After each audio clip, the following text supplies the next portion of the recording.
الحمد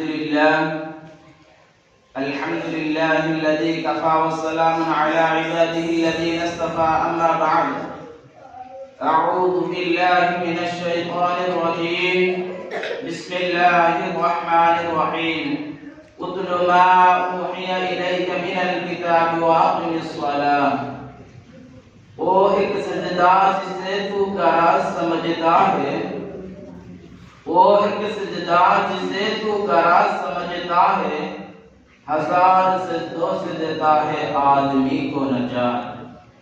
صدر محترم، حاضرین مجلس، عزیز ساتھیوں، میں آپ حضرات کے سامنے نماز کے متعلق کچھ عرض کروں گا جو عبادتوں میں سب سے زیادہ اہم عبادت ہے، جو قرب خداوندی کا سب سے اہم ذریعہ ہے۔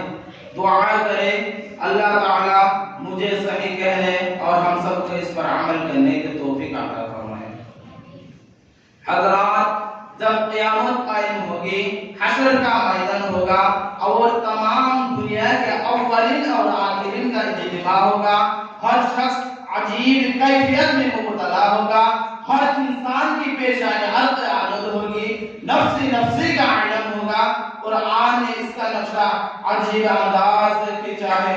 فرمایا یوم یفر المرء من اخیہ وامہ وابیہ وصاحبتہ وبنیہ لکل امرئ منہم یومئذ شأن یغنیہ وجوہ یومئذ مسفرہ ضاحکۃ مستبشرہ ووجوہ یومئذ علیہا غبرہ ترہقها قترہ اولئک هم الکفرۃ الفجرہ۔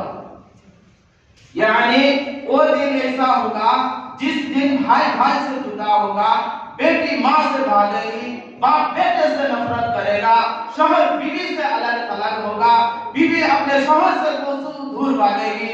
بس اس دن ہر انسان میں ایک شان بے نیازی ہوگی، ہر شخص بے چینی اور گھبراہٹ کا عالم میں مبتلا ہوگا، ہر تعالیٰ کی جانب سے بھی ارشاد ہوگا آج یہاں نہ تمہاری جائیداد کام آئے گی، نہ تمہارے محلات تمہیں بچا سکیں گے، نہ تمہارے دوست و احباب کا جمع بفیر بچا سکے گا، آج تو صرف اور صرف تمہارے اعمال کام آئیں گے۔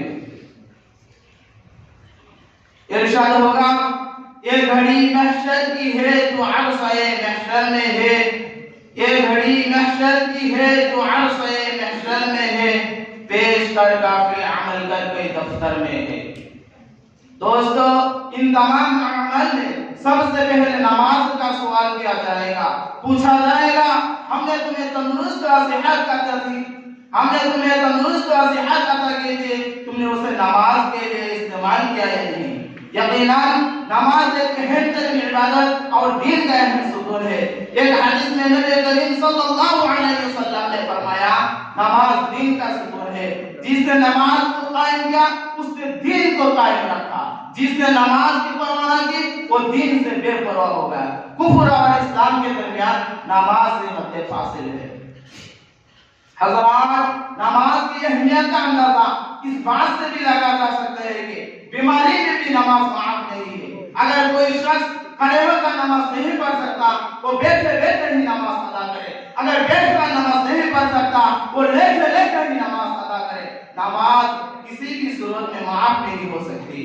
ایک حدیث میں نبی کریم صلی اللہ علیہ وسلم نے فرمایا من ترک الصلاۃ متعمدا فقد کفر، یعنی جس نے جان بوجھ کر نماز کو چھوڑا اس نے کفر والا عمل کیا۔ گویا نماز ایک نور ہے، اسے دل کو روشنی ملتی ہے، اسے ٹھنڈک حاصل ہوتی ہے، سکون و اطمینان میسر ہوتا ہے۔ فرمایا تاجدار مدینہ محمد مصطفیٰ صلی اللہ علیہ وسلم نے قرۃ عین فی الصلاۃ، میری آنکھوں کی ٹھنڈک نماز میں ہے۔ میں یہی چند باتوں پر اپنا تقریر ختم کرنا چاہتا ہوں۔ وآخر دعوانا الحمدللہ۔